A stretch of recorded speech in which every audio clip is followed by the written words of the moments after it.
En continuant notre parcours, nous arrivons devant une œuvre qui ne passe pas inaperçue. L'artiste John Francis produit essentiellement des œuvres post-minimales depuis les années 1990. Très intéressé par la psychologie, son travail associe souvent la matière, la forme et le sens. L'artiste définit lui-même sa démarche artistique en ces termes.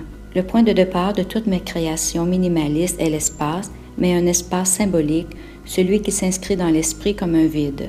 Par la pensée et par l'imagination, je projette ce vide dans l'espace du lieu qui devient alors un vaisseau alchimique. Il semblerait que le processus de création de John Francis est clairement introspectif, comme si la conception de l'œuvre se doublait d'une étude psychologique. L'œuvre Stage est donc dans cette lignée d'œuvres psychologiques post-minimales où l'abstraction est évidemment très présente et où les figures géométriques s'inspirent du mouvement du corps humain dans le temps.